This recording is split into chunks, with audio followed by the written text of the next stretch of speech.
El contenido y las imágenes de este programa se difunden con fines noticiosos y de interés público. Además, los comentarios, opiniones y expresiones de sus invitados son responsabilidad exclusiva de ellos y no representan ni deben interpretarse como la opinión de este canal. En Next, nuestros periodistas y presentadores mantienen un nivel de compromiso con su audiencia, de entretener e informar de manera objetiva y con responsabilidad.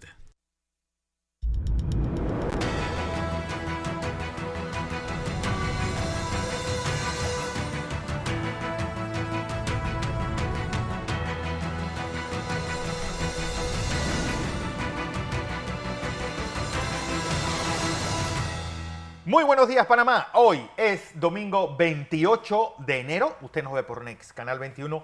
Nos escucha por KW Continente.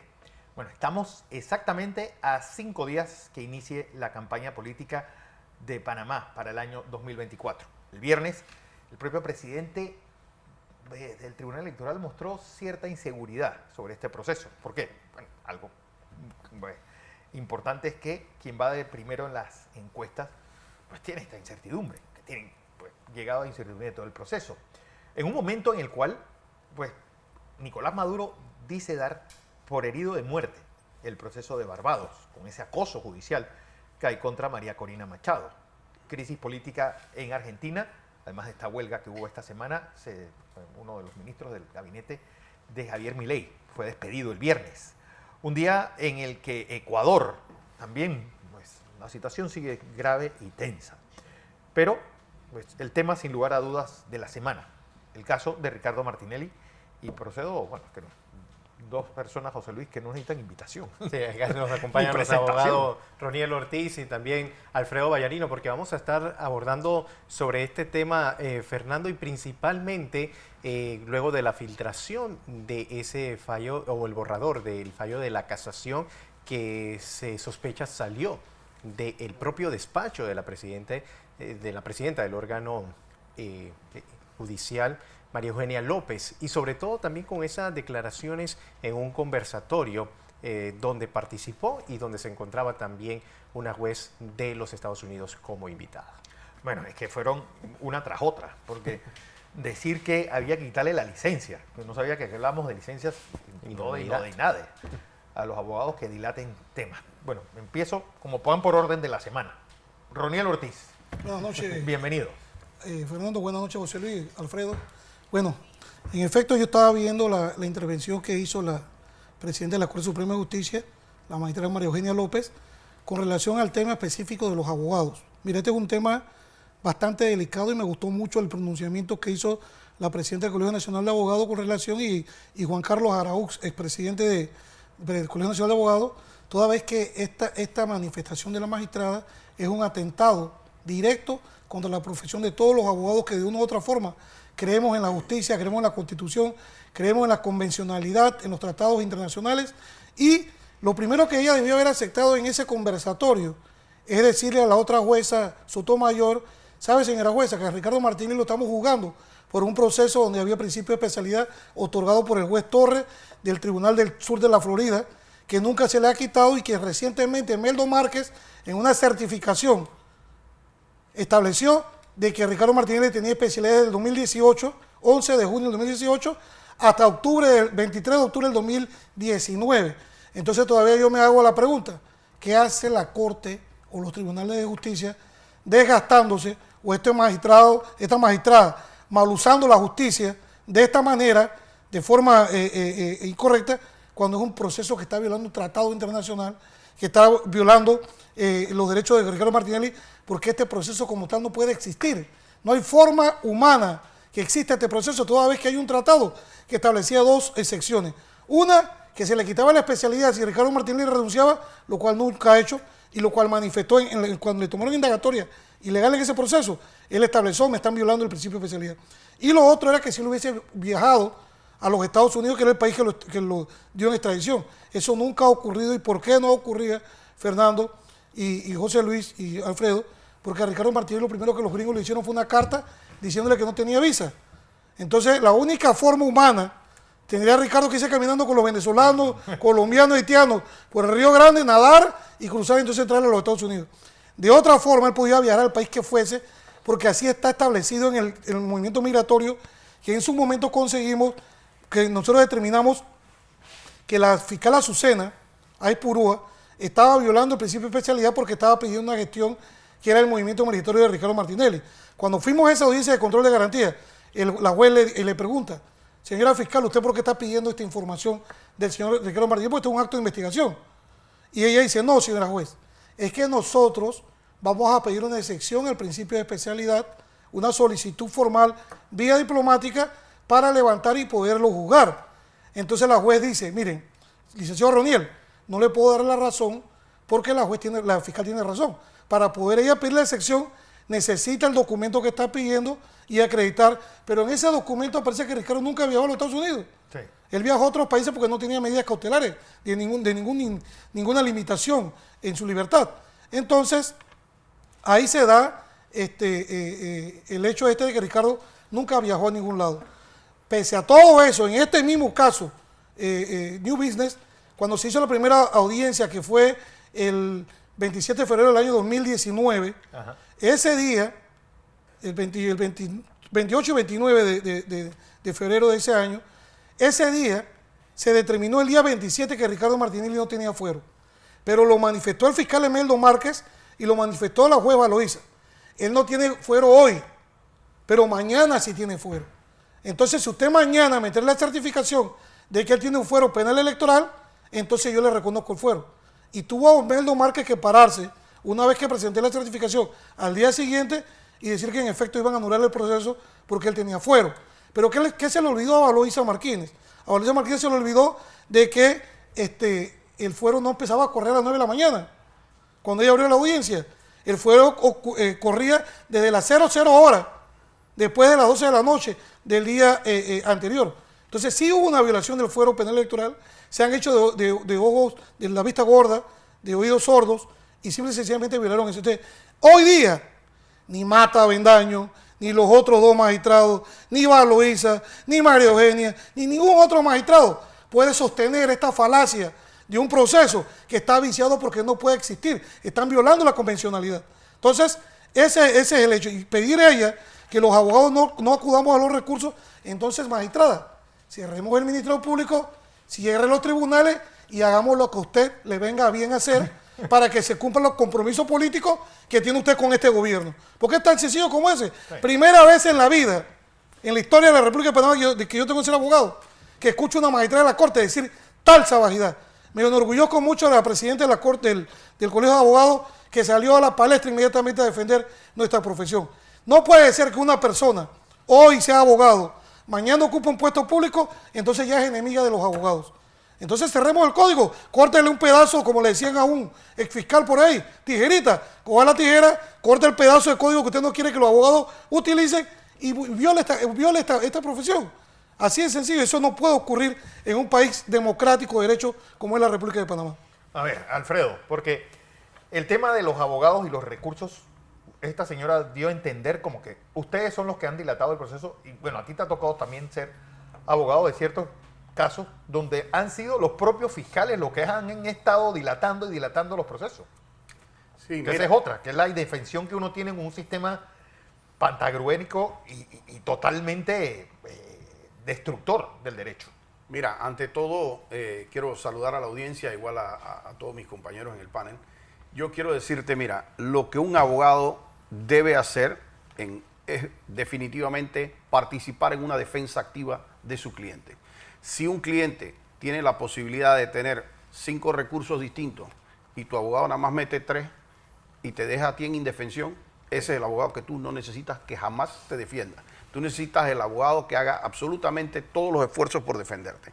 Lo que ella llama a veces que son los mismos recursos o recursos parecidos o diferentes opciones que se tratan. Con otro nombre también que dijo. O con otro nombre que ella trata de decir. Lo primero, y respeta la profesión de la cual ella se graduó también y que de paso nunca ha ejercido porque siempre ha estado ella metida ahí en el órgano judicial. Y quizás es por eso ella no conoce realmente esta actividad. Pero te puedo decir que incluso Ronier estaba en ese momento en la defensa. Yo no estaba. Pero llegué justo al último momento cuando estábamos, por ejemplo, en el caso Pinchazo.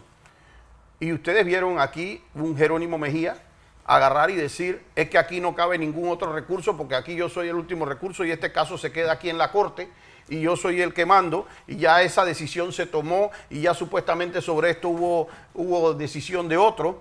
Y si la defensa no hubiera insistido en eso a través de los distintos recursos que tuvieran, a lo mejor esa decisión errónea de Jerónimo Mejía hubiera prevalecido. Entonces aquí se tiene que ver, primero, este es un caso totalmente anormal.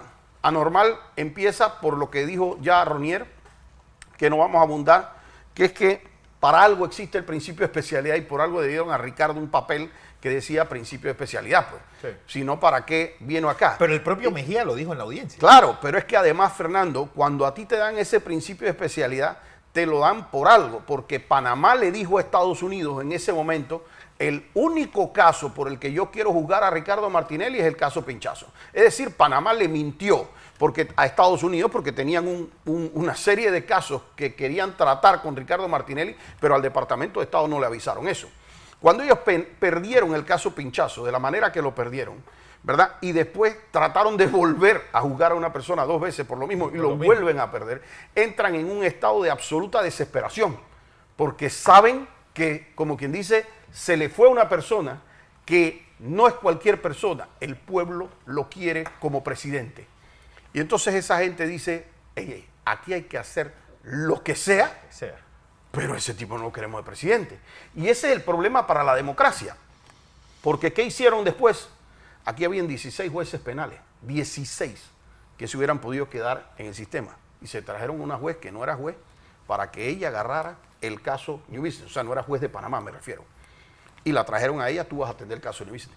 Cambiaron a los magistrados del Tribunal Superior. Y luego, a través de este gobierno, se nombraron a 3 de las magistradas de la sala penal, es decir, cambió todo el esquema de los que te van a juzgar y ahora yo te voy a juzgar. Y yo te quiero decir una cosa, a criterio por lo menos mío, de muchos de ellos, Ricardo Martinelli está siendo juzgado por los serviles de sus enemigos. Y me refiero de enemigos políticos, de gente. Decía Torrijos, dice, cuando no sepas quién es, fíjate quién se beneficia. Y parece que en un momento dado aquí en la política empezaron a decir, espérate, lo que pasa es que nos puede beneficiar quitarlo a él de la carrera política. Y empiezan a tratar de hacer absolutamente todo para sacarlo de la carrera al punto de que, y esto también para la presidenta de la Corte, ¿qué va a hacer un abogado a juicio? ¿Para qué yo voy a un juicio, a una audiencia de juicio? Porque me vas a traer los testigos, los voy a interrogar, y ahí vamos a sacar la verdad. Entre el fiscal y la defensa lo vamos a sacar la verdad. Claro. Si tú no me permites ni siquiera tener la defensa ahí, tú me estás llamando a un chiste de juicio. Entonces, ni siquiera en este caso traen a los testigos.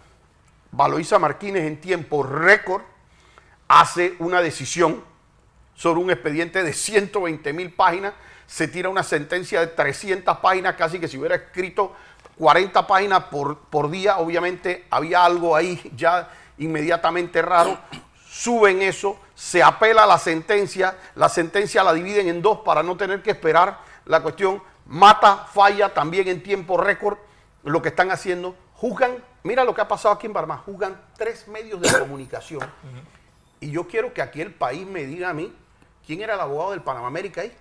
¿Quién era el abogado de Crítica? ¿Quién era el abogado de Día a Día? O sea, a ninguno de estos medios ni siquiera los imputaron, no los dejaron participar del proceso y de repente aquí estos jueces dicen, se van y se cierran estos medios de comunicación. Claro, nosotros seguiremos insistiendo y sobre los recursos y las distintas formas de defender a los medios de comunicación, pero aquí eso sería para un escándalo. Pero aquí hay una masa de personas que están diciendo, no, lo que pasa es que nosotros vamos a ganar un proceso electoral, eso es lo más peligroso. O sea, esto ya rebasó el límite de Ricardo Martinelli como tal. Esto es el tema de que la democracia de nosotros está en un peligro tal ahora mismo de que a ti te puedan decir, espérate, no, yo saco porque es que la gente tiene que entender qué es eso del testigo protegido.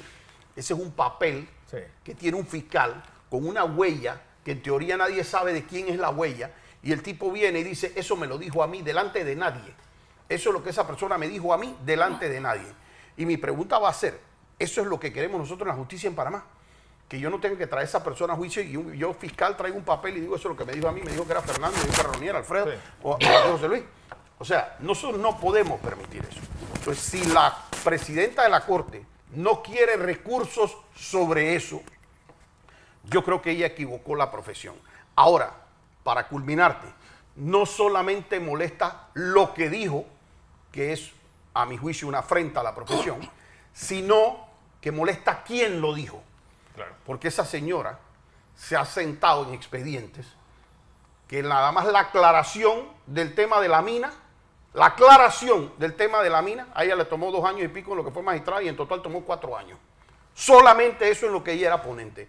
Pero aquí hubo casos, muchos casos, en donde ella estuvo sentada sobre el expediente y yo me pregunto, si yo soy abogado y yo apelo algo o yo meto un amparo y ese amparo o esa inconstitucionalidad de la minera tomó 14 años en decidirse o 17 años en decidirse, ¿quién es el que tiene la culpa? ¿El que metió el recurso de inconstitucionalidad o los magistrados y los jueces que se tomaron 17 años en resolver? Bueno, lo del matrimonio igualitario. Lo del matrimonio igualitario. Ella también lo tenía, ese tema. Y entonces se toma años en resolver eso. ¿Quién tiene la culpa? ¿La persona que metió el recurso o ella que se pasó X cantidad de años para decidir algo? Porque yo te digo una cosa, yo miro la Constitución Nacional, hago así, me dicen el matrimonio, la veo así y me toma más o menos como 1 hora, 2 horas y quién sabe consultar unas cosas, decir, hombre, mi criterio es que es constitucional o que no es constitucional. Pero no me puede tomar más de eso. Y ya, después de eso, ¿cómo puede una magistrada justificar que un fallo le tome 7 años? Magistrada López, ¿cómo puede usted justificar que una aclaración de un fallo, no el fallo, que la aclaración, es decir, decirme qué dice ahí lo que supuestamente estaba confuso, le tome tantos años? No hable jamás de que los abogados son los que dilatan. Aparte, que la Corte y los jueces tienen medios correctivos para temas cuando son de verdad dilatorios. Yo no sé esa señora dónde dice que no existe. Ahora, Alfredo, eso existe, esa forma. Usted está hablando de eso, es decir, unas contradicciones de lo que está diciendo la presidenta de la Corte Suprema de Justicia, porque también salió a decir, le preguntaron, ¿usted tiene otros casos de casación que todavía no se han resuelto? Y ella dice que los tiempos no son como antes y que las cosas se van a acelerar. Es decir, una contradicción de ella misma. Hay una contradicción, pero los casos que estaban hasta el día de Ricardo Martinelli, o sea, hasta ese día, 40.000 casos antes, 100.000 casos antes, todos los que tú quieras, tenían una secuencia en donde se sustentaba en 15 días sucesivos. 15 días sucesivos y 15 días en total. El caso de Ricardo hubiera tenido 75 días hábiles, más los 5 días de dicto hubieran sido 100 días hábiles entre medio. Son alrededor de 5 meses calendario. Y resulta ser que a ella le dio la gana de acelerar los casos supuestamente a partir del caso de Ricardo.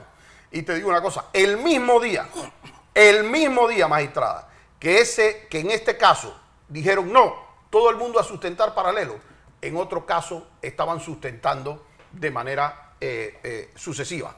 Y más, te digo una cosa, me vas a poner a sustentar a mí, me vas a poner a sustentar con un expediente que su propia secretaría ha dicho que está incompleto, que le faltan páginas, que está mal foliado, que los documentos no coinciden con el principal. Lo hicimos nosotros como un escándalo allá fuimos toda la defensa, allá estuvimos peleando con eso, tuvimos que llevar notario al Colegio Nacional de Abogados, a miembros de la Asociación de Abogados Penalistas, al MAC, a todo el mundo. Pero después que todo eso ocurrió, la propia Secretaría del Tribunal Superior le dice a los magistrados, señores, el expediente que le dieron a las defensas no coincide, el expediente le faltan páginas, el expediente tiene tomos incompletos, tiene tomos mal foliados, y aún así tú me dices, no, vamos a poner a correr los términos de aquí de todas las maneras. Esa señora no quiere que yo meta un recurso con esto.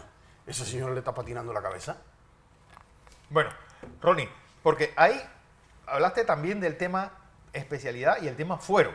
Claro. Y hay pues unas notas firmadas por el fiscal Emeldo Márquez y la fiscal Ruth Morcillo referente a eso. Mira, esa nota que le voy a pedir a producción que la ponga en pantalla es muy importante. Por primera vez en la historia, desde que Ricardo Martinelli vino extraditado, el fiscal Emeldo Márquez se atrevió a contestar y establecer una fecha específica. Esto trajo como consecuencia que yo fui a hablar con el Procurador General de la Nación, Javier Caraballo, y le pregunté entonces qué estamos haciendo aquí con estos procesos. ¿Hasta dónde vamos a llegar, señor Procurador, con estos procesos? ¿Sabes lo que hizo Javier Caraballo?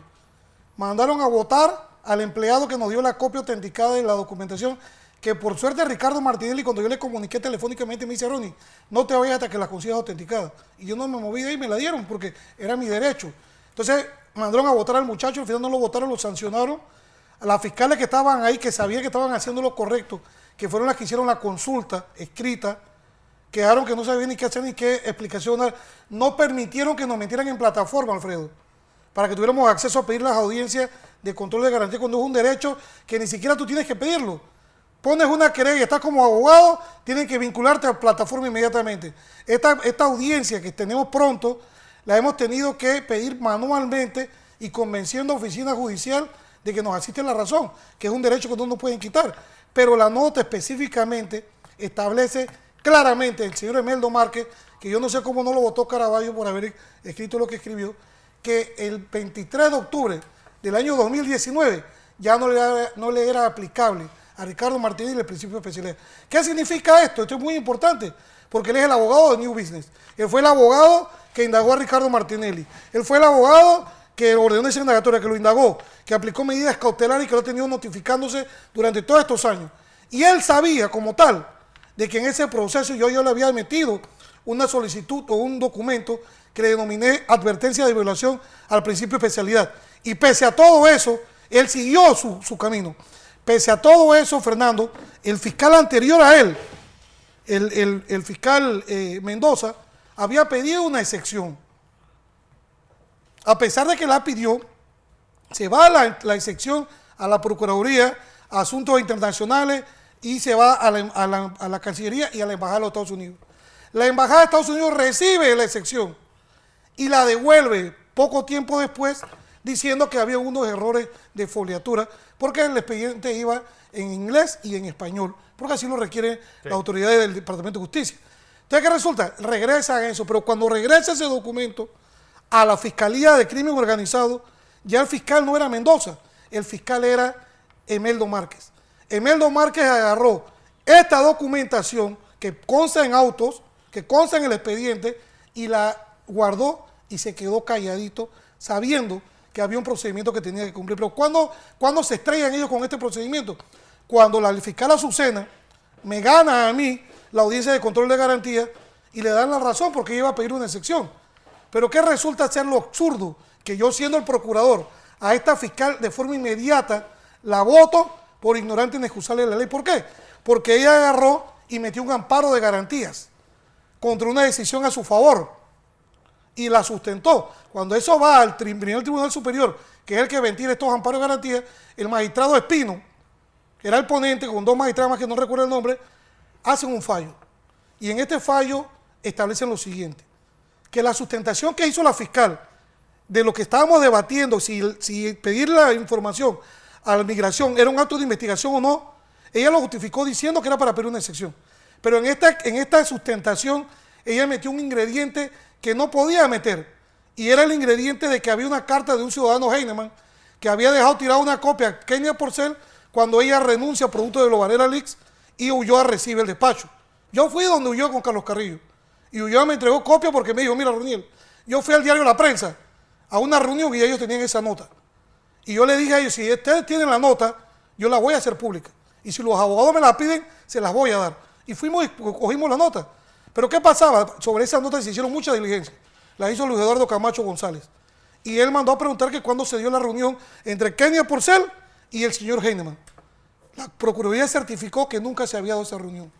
Se preguntó si había un expediente sobre el cual se había hecho esa petición. Dijeron que no. Lo certificó la licenciada Delia de Castro, que era la secretaria general.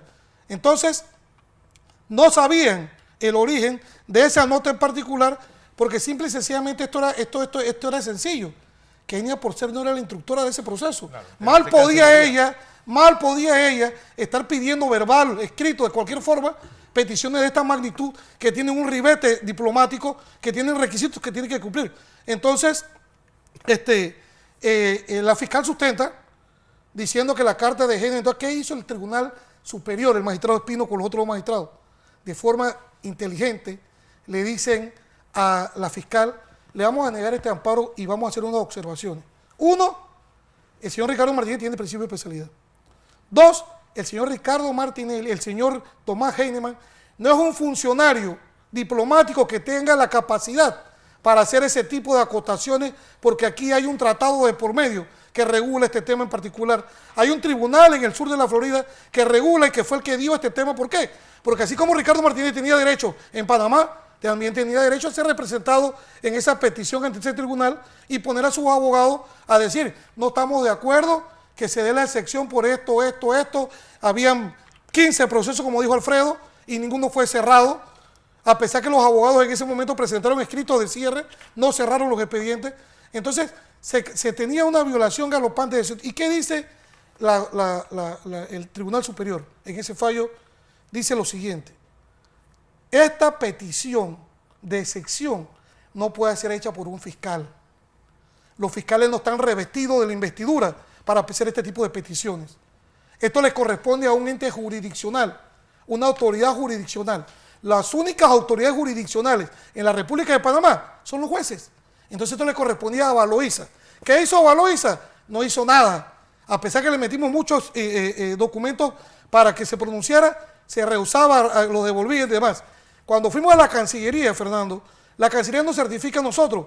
A nosotros aquí no consta que se haya hecho ningún otro trámite de excepción en esa especialidad. No existe.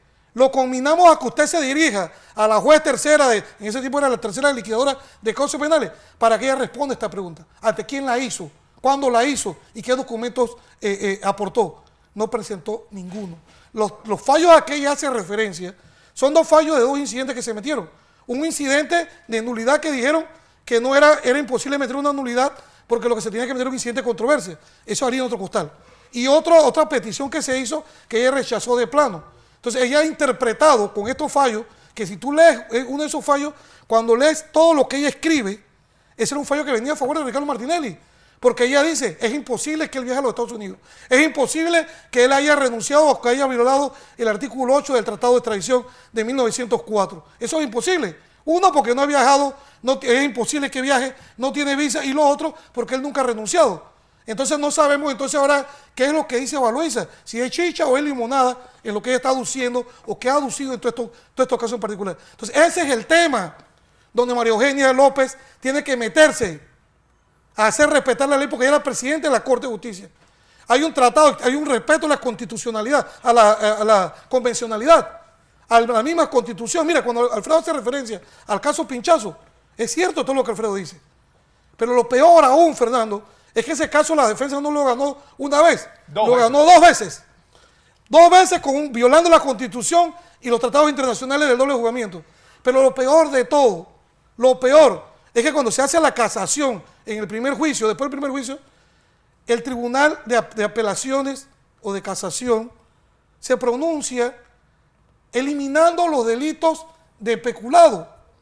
Para el que no sabe y no entendía qué estaba pasando, cuando se estaba juzgando la extradición de Ricardo Martinelli en los Estados Unidos, se estaba tomando en consideración que los gringos en principio rechazaron esa documentación, porque para los Estados Unidos interceptación de comunicaciones sin autorización judicial o peculado de uso por uso de X o Y máquina, para ellos eso no es delito. Entonces cuando yo te decía a ti que Harry Díaz hace 4 affidavits, no 1, 4, metiendo entonces los delitos de peculado. Eso no es lo pecaminoso, sino que tanto hasta el día de hoy, tenemos un testigo protegido que Alfredo ha hecho referencia, que hasta el día de hoy sigue cobrando miles de dólares por encima de cualquier policía que arriesga su vida todos los días en la ciudad. Y resulta ser que a él le pagaron para pegar mentiras. ¿Y qué resulta ser? Supuestamente tenía una identidad protegida, 8430-145, pero ¿qué resulta ser? Esta es la carta de Meldo Márquez, donde está clarita la información de que se le quitó la especialidad el 23 de octubre del año 2019. Entonces Meldo Márquez, Caraballo, María Eugenia, Mata, respeten la ley. Aquí está claro. El procurador Caraballo mandó a archivar esta causa, apenas se dio cuenta de que el fiscal había certificado por primera vez en todos estos años de que Ricardo sí tenía principio de especialidad en el caso New Business. Está firmado por él. Es parte de un dossier. Entonces, Alfredo, José Luis, a mí me da vergüenza como abogado ver que la presidenta de la Corte Suprema de Justicia quiera juzgar a los abogados porque el presidente no sabe lo que es ganarse la plata sudando en la calle, subiendo, bajando de escaleras, gastando zapatos bajo los aguaceros, manejando de aquí a otras provincias para poder mantener nuestra familia. No solamente yo creo que soy un abogado que gano bien, después de tantos años de servicio, Alfredo también, pero muchos colegas hacen sacrificios y meten sus recursos con la esperanza de que el juez que está allá, que debe ser imparcial, como debería ser usted, se pronuncie de forma correcta. Y lo correcto aquí sería que usted tendría que decir, esta causa es ilusoria, estamos violando un tratado, estamos haciendo un ridículo internacional. A mí me gustaría que todos los países que han suscrito tratados con Panamá verifiquen lo que está pasando con este tratado. Mire, Carrillo tiene 2 procesos, que tiene 2 fallos, donde 2 personas fueron dadas en extradición. Y esos países, que fueron países, Sudáfrica y no sé qué otro país fue, le piden a Panamá que ahora no querían juzgar al tipo por X o Y delito, sino que querían meterle un nuevo delito. Y la Cancillería de la República de Panamá se pronunció, a través de la autoridad que tenía que pronunciarse, de que era imposible, porque se estaba violando el principio de especialidad. Ricardo no es un astronauta, Ricardo no es un extraterrestre, Ricardo es un ciudadano de la República de Panamá, que se le aplica la misma constitución, los mismos códigos que se le aplican al resto del país. Pero en este país, si usted sabe que tiene un código para Ricardo Martinelli, un código para su esposa, un código para sus hijos y un código para sus empresas y un código para todos los que de una u otra forma estemos vinculados a él. Bueno, voy a información comercial. Cuando regresemos, hay mucho más porque, bueno, va a ser una semana intensa donde la gran incógnita es, esto obviamente va a afectar el proceso electoral nacional, a que escasos 5 días de que inicie. Información comercial y regresamos.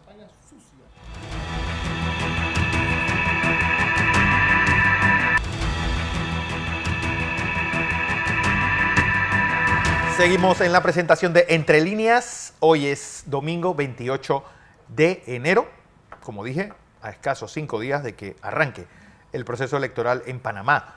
Y tenemos esa gran incógnita, porque si se respetará realmente la voluntad del pueblo panameño, ¿hasta dónde ha llegado este lawfare? Que ahora tiene la espada de Damocles en María Corina Machado, en Venezuela. Pues todavía siguen temblándole el piso a Bernardo Arévalo en Guatemala, incluso a Donald Trump en los Estados Unidos. Y te pregunto, Alfredo, porque en el año 2019 hubo esta decisión cuando se estaba investigando el tema Odebrecht. Y pues el Tribunal Electoral, que ha sido el gran convidado de piedra en todo esto, dijo, por favor, excluyan a Rómulo Rux y a José Blandón de esta investigación porque hay que proteger la garantía de este sufragio. Sí. Un sufragio que se protege en el 2019, pero parece que no se protege en el 2024. Mira, creo que la gente no entendió en su momento dado la importancia del fuero electoral. Y quién sabe después de esto, ¿verdad?, la gente empiece a entenderlo. Hay algo que tiene que estar por encima de todo y es la voluntad del pueblo. Si tú no puedes proteger la voluntad del pueblo a pretexto de supuestos procesos judiciales que tú vas llevando a la carrera a tu velocidad para tratar de sacar. Este tema de Ricardo tiene 1 año y tanto, que la única pregunta que hacen en los otros medios de comunicación es, ¿dará el tiempo para inhabilitarlo?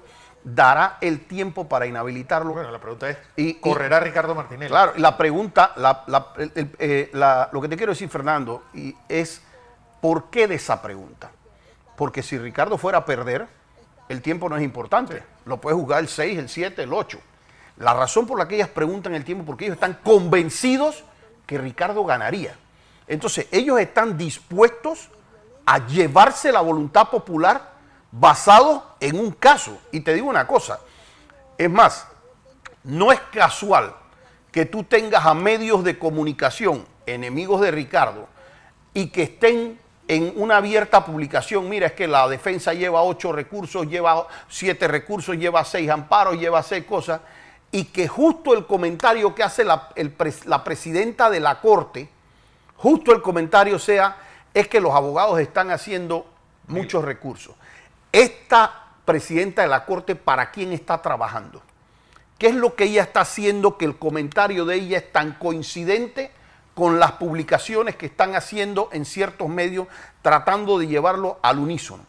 Mira, el poder político se gana o se pierde. Hace un momento aquí mi compañero dijo, es que lo que pasa es que si yo hubiera sido el procurador, no sé cuánto, con una funcionaria que actuó de tal manera, y eso está en 90 días, y yo no sé si él va a ser procurador. De hecho, yo pudiera votar por él. Pero lo que te quiero decir es que el poder gira así, tan rápido como en 90 días. Yo creo que esta gente, ¿verdad?, le debe, digo, no sé si le quieran pedir también consejos a Ricardo, porque Ricardo se dio cuenta cómo gira el poder. Pero también se lo pueden preguntar a Varela. Y también se lo puede preguntar a mucha gente que está ahí, que creen que son los dueños del poder. Y el poder en 90 días, que son 12 fines de semana, es decir, nosotros vamos a estar más o menos 12 domingos más, vas a estar tú aquí, y va a haber un cambio de ese poder. Y entonces, si tú no dejaste reglas claras, y tú lo que quieres es que el que tenga el poder haga lo que le dé la gana, incluyendo permitir o no a otro presidente, yo tengo un cuestionamiento muy fuerte sobre los otros candidatos presidenciales. Y te digo una cosa, varios de ellos saben lo que está pasando. Y yo no creo que ellos deberían permitir que esto pase con la democracia en Panamá.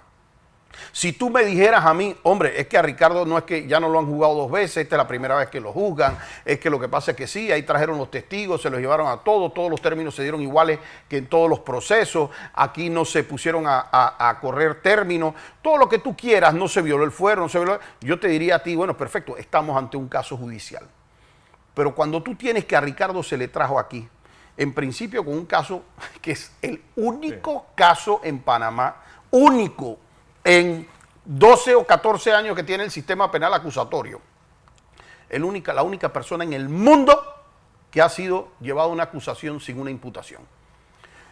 Es el único caso en este país en el que se le da un fuero penal electoral y a través de una inconstitucionalidad le retiran el fuero.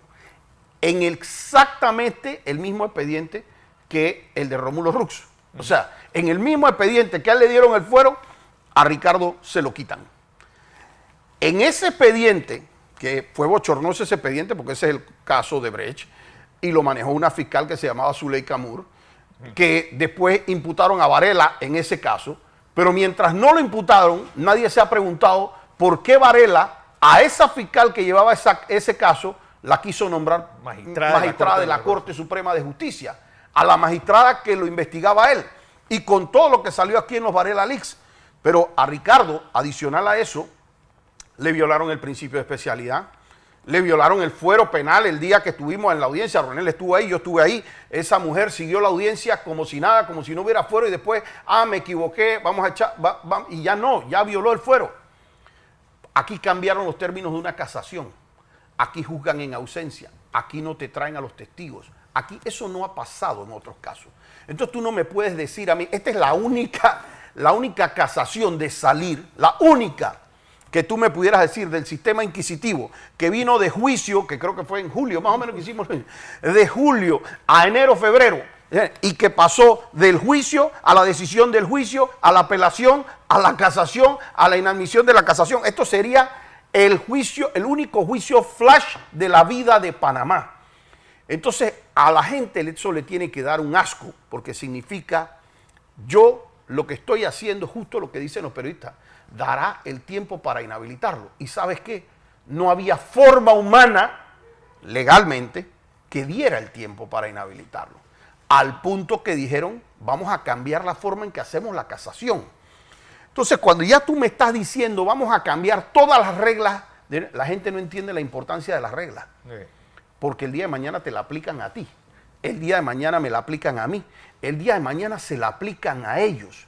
Yo no sé esa magistrada tiene hijo, tiene hija, tiene familia en este país. Uno no puede querer dejarle un país así a Panamá, porque ese país ella vive ahí, su familia vive ahí, sus amigos viven ahí, los panameños vivimos aquí. Entonces no puedo yo dejar un país que se convierta en una dictadura judicial. A ella misma, en esta dictadura judicial, va a estar ahí 1 año y medio, si mucho, 2 años, lo que sea que le quede, más el año que le queda de magistrada. Y dejar estos precedentes. Mira, yo que tengo ya décadas litigando, yo me he topado con ex jueces, ex magistrados, ex fiscales, que muchos querían ser el diablo cuando estaban en sus puestos. Y tú los ves por ahí, así, como regados por ahí haciendo nada, quejándose de todo el sistema, y tú dices, pues si este tipo era uno de los que avalaba eso. A mí me tocó hacer una audiencia, la audiencia de el caso Vacuna, con Jerónimo Mejía al lado. Y cuando la primera juez, que de hecho su clienta terminó condenada, la mía absuelta, pero cuando nosotros hicimos esa audiencia, la juez era, no, pero es que esta es una audiencia de mera comunicación, pero es que esta es una audiencia de tal cosa y y quería llevar la cosa así, y Jerónimo estaba que le quería dar algo en la mitad de la audiencia, y yo le digo, ¿tú por qué te estás incomodando si todas estas cosas las avalaste tú mientras eras magistrado? O sea, todas estas cosas las avalaste tú mientras eras magistrado. Tú decías, esto es una audiencia de mera comunicación, aquí que no haya defensa. Magistrada López, yo se lo digo con el mayor respeto a usted. Usted no puede querer un país como eso. No puede quererlo para usted, para nadie. Porque eso es decir, quien tenga el poder político, que haga lo que le dé la gana. Y así es como entonces tenemos lo que está pasando en otros países que no queremos pasó aquí, imitar. Alfredo. Sí, pasó. Sí, nosotros tuvimos la ley de la selva en el quinquenio pasado. Sí, Doña sí. Porcel y bueno, los policías mandando Sí. dentro de juzgados como si estuviéramos en los tiempos de... según ni en la ellos- dictadura los y militares se según tenían ellos eran semejante estupidez que según hicieron ellos los eran panameñistas. súper independientes y eso no pasaba y eso es un invento de nosotros y eso era hasta que salieron los Varela Leaks.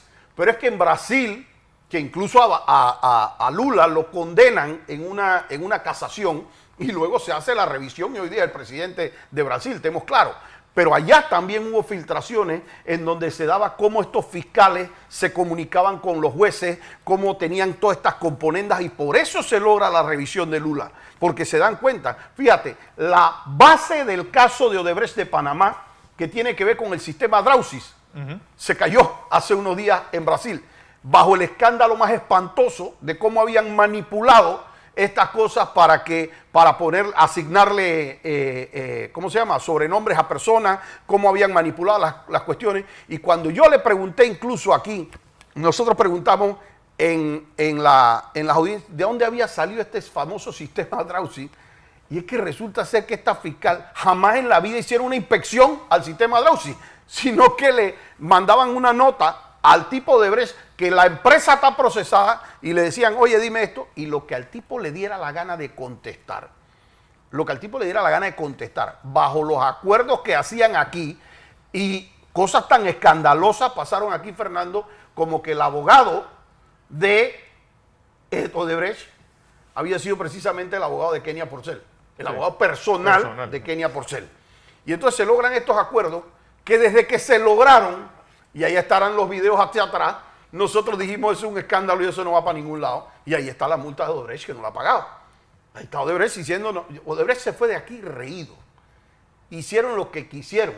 Y ahí están los Varela Leaks de cómo le decían, dile que diga esto, dile que mencione a este y a este, que esto es lo que queremos. Y aún así, a pesar de eso, salen estos Varela Leaks que alguien podía no darle mayor crédito a los Varela Leaks hasta que la procuradora dice, yo renuncio por eso. Bueno, y ahí está hasta que Varela va y dice, esas son mis conversaciones. Ya en ese momento, aquí tenía que haber una investigación de los 1000 demonios para agarrar y traer a las 100 personas que estaban en esas conversaciones, traerse los celulares de esas personas y decirle, oye, ve, esta conversación sí coincide, ve, esta y esta también, esta y esta. Aquí no le pidieron ni el teléfono a Kenia Porcel. No. O sea, ni eso hicieron. A pesar de lo escandaloso que fue saber tener un órgano ejecutivo con un consejo de seguridad montado sobre una procuraduría y que nosotros llegáramos, que Ronier y yo llegáramos a una audiencia y nos traen a nosotros al chacal de la trompeta, literalmente un tipo vestido de negro con no sé qué, y tú estás haciendo así, y el tipo rum, capucha para afuera, y resulta ser que es un subalterno de Picuiro. Y ese era el famoso testigo protegido, un subalterno de Picuiro. Que usó su computadora. Que usó la computadora de Picuiro. Pero además te digo más, no solamente que usó la computadora de Piquiro, la noche anterior, y si te digo cómo salió eso en juicio, fue la noche anterior de que ese tipo fuera a hacer la cuestión de como testigo protegido, estuvo reunido con Varela en el Consejo de Seguridad. Y eso sale de una pregunta que era como sin mayor intención nuestra, que fue cuando usted vio por última vez a este señor, y uno de los miembros del Consejo dice, ahí la última vez fue cuando lo vi con el presidente en el Consejo. ¿Con quién? Y nosotros quedamos todos como que este tipo dijo presidente. Y ahí empieza todo como a jalar el hilo de donde venía eso, para tú darte cuenta que este famoso testigo protegido es eso. Y si te digo los testigos protegidos del caso New Business, eso es peor. ¿Por qué? Porque el testigo del caso New Business fue con una versión allá, llevó todos sus papeles y dijo esto es mío. Pero no solamente dijo que esto es mío, tú verificabas en el banco y la cuenta estaba a nombre de él. Tú verificabas los préstamos y los préstamos estaban a nombre de él. Tú verificabas los contratos notariados y los contratos notariados estaban a nombre de él. Él hizo una declaración jurada, bajo juramento, y dijo, eso es mío. Y de repente, cuando se les cayó el caso Pinchazo, se les cayó todo, trajeron a ese tipo que estaba procesado, que ya dejó de estar procesado, que estaba procesado, que lo iban a meter preso, desapareció así como el tipo que perdonaban en la época de Jesucristo, y le decían, espérate, tú señalas a esa persona y a ti no te pasa nada. Y en efecto, no le pasó nada. Cero.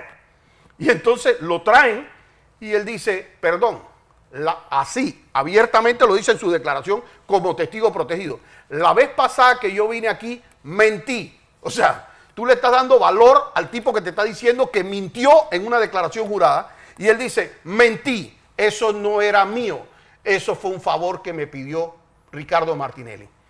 En dos líneas de su declaración, tú le asignas entonces esas cuestiones a un Ricardo Martinelli. Y nosotros vamos y le preguntamos a los peritos, todos, ¿de dónde salió la plata de Ricardo? La plata de él salió de su banco, de su plata, no de nada que ver con esto. Y entonces, ¿de dónde sale la información de las acciones de Ricardo? De ese testigo protegido. Déjame preguntarlo. Me lo admitiste como prueba. Lo quiero aquí para preguntarlo. ¿Por qué? Porque cuando tú puedes repreguntar a un testigo en juicio, tú le dices, eso era de Ricardo. ¿Cuándo te reuniste con él? ¿Dónde? ¿Quiénes estaban?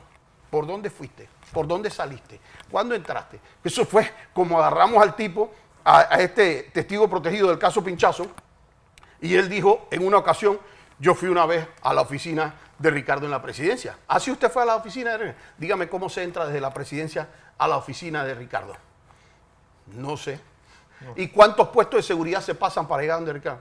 No sé, no recuerdo. ¿Y cómo era? ¿Era en el primer piso, en el segundo piso? No me acuerdo. Nada. ¿Cómo era? Descríbame cómo es la oficina del presidente. No lo podía describir porque cuando tú entras a contrainterrogar a la persona, tú sacas las mentiras.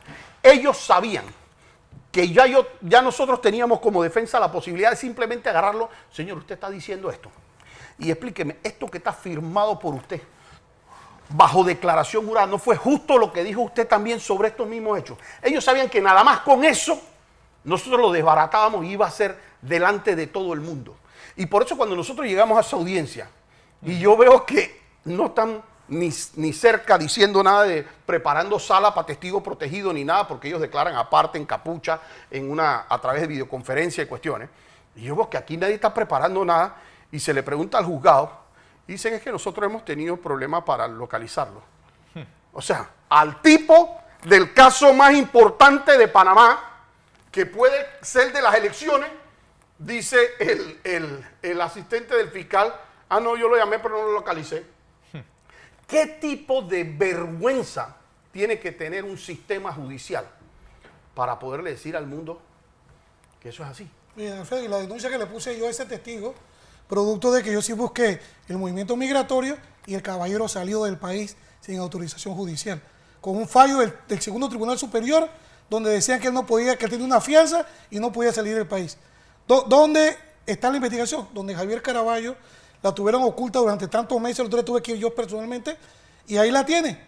que como no somos querellantes, entonces te la están manejando de otra forma, pero es que el delito está cometido. Sea denuncia, querella, lo que sea, el tipo, Henry Mirachi, salió del país violando una resolución judicial. Y ese es el testigo que Valoisa, Emeldo y todo el resto de los fiscales ocultaron y dijeron que no localizaban. Es imposible que un fiscal tenga un testigo protegido y no lo pueda ubicar, porque para eso se tiene un registro y es obligación traerlo al tribunal para que sea contrainterrogado por las demás partes. La pregunta es, ¿qué uno hace con con un tribunal de última instancia que comete estas barbaridades? Es decir, ¿a qué más apelar? Yo apelo a la gente, yo apelo a que las personas hagan sus actos de protesta, hagan sus actos, demostraciones de disgusto, porque esto obviamente todavía no hay una decisión final. Y estos magistrados tienen que pensar lo que están haciendo en el país. Porque fíjate la complicación que puede venir en este país si aquí primero, si Ricardo no gana, porque los descarrilan de esto, se atreven a hacer eso, el presidente que sea que salga electo viene cuestionado por fraude, de inmediato. O sea, eso va a ser un altísimo porcentaje de los que apoyamos a Ricardo, vamos a decir, tú eres producto de un fraude.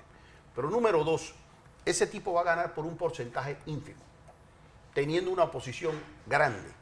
¿Con qué asamblea va a gobernar si ninguno va a sacar, qué sé yo, ni 15 ni 20 diputados aquí en cuanto a alianza va a ser? Entonces, si resulta ser que a ellos no les sale el juego y descarrilan a Ricardo y gana José Raúl Mulino, yo realmente espero que aquí se busquen a los responsables de las personas que quisieron quitarle a Panamá la democracia. A estas personas que fueron capaces, porque lo que se logró empezar a construir de 1989 para acá venía sustentado sobre 3 principios: justicia, democracia y libertad. Y tú de repente llegaste y porque me conviene políticamente o crees que me conviene políticamente, vamos a inhabilitar al candidato puntero, que es puntero desde hace año y medio, no es que ahora. Vamos a tratar de ganar nosotros, qué sé yo, poniendo exceso de gastos en la campaña, haciendo todas cuestiones. Y me dicen a mí que dice que él cree que puede ganar con 22%, y me refiero a Gaby Carrizo para hablar de manera clara. Entonces, imagínate, si ganara con el 22%, imagínate eso, ya de salida, ese tipo no es como que llega con el 22% y vamos a ver cómo lo quiere la gente. No, el 78% inmediatamente. No, del 78% de los que votaron. Sí, tiene que tomar encima un 20% que no votó. Sería una oposición. Pero yo les digo, mira, el daño a este país es muy fuerte. Yo tengo que admitir la decisión que tiene una magistrada en este momento. Puede ser una decisión difícil porque 100% sabemos. De hecho, el proyecto que se filtró de otro despacho nos da precisamente luces de que está recibiendo presiones y que está recibiendo presiones para actuar de una forma que no es en derecho. Fíjate, y no solamente está la casación de nosotros, ahí hay 5 casaciones, revisadas todas y cada una por un montón de gente que sabe hacer casación y que son casacionistas, para que tú me vengas a decir que es que no la admiten. El proyecto que filtraron de otro despacho que no tenía nada que ver con eso, tenía lo que es la parte resolutiva y ni siquiera habían desarrollado completo la parte emotiva. Es decir, ellos decían, esta es la decisión, vamos a ver cómo sustentamos esta decisión y no al revés como debe ser. Y bueno, te dejo la opinión, Ronnie. Lo que pasa, Alfredo, y tienes toda la razón en lo que estás diciendo, y José Luis y Fernando, para que la gente entienda qué sucedió. Se filtró una documentación que emanó del despacho de la magistrada María Eugenia López como un proyecto de negarle la casación a Ricardo Martinelli. Cuando yo revisé el documento, que tú estabas ahí presente, yo vi varias inconsistencias, como Alfredo lo viene manifestando, pues nosotros somos penalistas y procesalistas, y vemos las cosas de diferentes ópticas, ¿no? ¿Qué resulta ser? Para que la gente entienda qué pasa. Cuando el caso fue en casación, se hizo un reparto. En el reparto son 3 magistradas, Cornejo, Ariadne y la magistrada López. De las 3 le quedó asignado la magistrada Ariadne García, o sea que es la ponente. Es la única actualmente, por ley, por constitución, facultada para hacer un proyecto afirmativo o negativo con relación a ese tema. ¿Qué resulta ser? Que la magistrada Ariadne está incapacitada porque no sé cuál es el motivo X o Y por no sé cuántos días. Este proyecto se hizo para que el que estaba sustituyendo a la magistrada García lo firmara, como hecho por el despacho de la magistrada García, cuando no era así, porque la magistrada García, me imagino que ante tal compromiso ante la nación de la República de Panamá, va a ser muy pecaminosa en tomar su decisión en cuanto a ese proyecto. Entonces, ¿qué hace María Eugenia López presentando o haciendo en su despacho recursos o negando un recurso como este, si a ella no le compete este tema? Claro. A ella lo que le competía en ley es ponerse a leer en el futuro el fallo o el proyecto de fallo que la magistrada o el proyecto que la magistrada García hubiese hecho para que ella evaluara y la otra magistrada evaluara y decían si estaban o no de acuerdo. Si no estaban de acuerdo, podían hacer observaciones. Y es que, permíteme nada más decirte esto, mira, la mano negra está funcionando de tal manera que a criterio mío hasta están tratando de hacer la maldad, pero sin salir en la cara. Porque ¿qué es lo que quieren? Claro, la magistrada o el magistrado que en su momento dado tome una decisión en contra de un candidato que tiene casi el 50% de aceptación, por supuesto que ese 50% del país, a criterio mío, se lo va a cuestionar a esa magistrada. Cuando un magistrado acepta o admite, ¿verdad?, el recurso de casación, ese recurso de casación ya no queda para ella sola. Ahora sí iría a los 3 magistrados de la sala y, como quien dice, se reparte la responsabilidad. Ya no cae sobre un magistrado, sino que ya tienen los 3. Pero pasa otra cosa importante. Entonces nos vamos a una audiencia, que esa audiencia tiene que ser pública. Y que no solo es pública de acceso, sino que nosotros queremos que se publicite. Porque es que nosotros queremos que el país pueda entender el debate jurídico que nosotros tenemos sobre eso, porque el debate que nosotros tenemos jurídico lo puede receptar cualquier abogado del planeta Tierra. Va a entender que nosotros no podemos estar de acuerdo, entre otras miles de cosas, con que a mí me llamen a un juicio, me digan que ese es el testigo clave sobre el que están tomando una decisión y que no me lo traigan a interrogar y contrainterrogar. Claro. Entonces, ellos no quieren hacer esa decisión pública, quieren que sea otra, la magistrada o el magistrado que toma esa responsabilidad, le hacen un borrador de fallo allá en otro despacho y eso es como si tu caso estuviera en el juzgado quinto y tú ves que el que está haciendo el proyecto del juzgado primero, allá un tipo que no tiene nada que ver con el proyecto, pero quiere que éste lo firme. Entonces, eso muestra el nivel de mano negra que se está manejando aquí cuando la persona, y quiero que sepa que de acuerdo a la información que yo manejo, la persona del despacho de la magistrada López, que ahora mismo se va a pedir la condición para que pueda declarar como testigo protegido, pero a diferencia de los testigos protegidos de ellos, esta persona en el momento adecuado está dispuesto a revelar la identidad completa y a decir exactamente qué es lo que hicieron y le pidieron. Yo tengo una persona que estuvo en otro despacho cuando estuvo el caso Pinchazo y esa persona está dispuesta a declarar abiertamente. A mí me llamó la magistrada López para pedir adelantar la fecha del caso Pinchazo cuando ellos creían que con eso le hacían daño a Ricardo. Mira, hay 3 cositas que repito que les voy a acotar. Uno, en el juicio de Pinchazos, a Ricardo se le terminó juzgando por delito de contra la inviolabilidad del secreto y interceptación ilegal, ¿no? ¿Qué resulta? Según la Constitución, Alfredo, tú no me vas a mentir, tú que manejas constitucional, era imposible juzgarlo por estos 2 delitos. Pero se hizo un juicio porque era Ricardo Martinelli. 2, Alejandro Pérez Saladrigo, un abogado político, siempre ha sido de la postura de que esto que está sucediendo sí es una desventaja para Ricardo como candidato. ¿Por qué? Porque mientras que los otros están concentrados en su campaña, Ricardo tiene que estar defendiéndose acá de todo. Y esto es parte del plan macabro. 3, Harry Díaz, uno de los incapaces más grandes que ha llegado a la Corte Suprema de Justicia, y se lo digo en su cara y se lo reitero, que se moleste o se muera que se tiene que morir.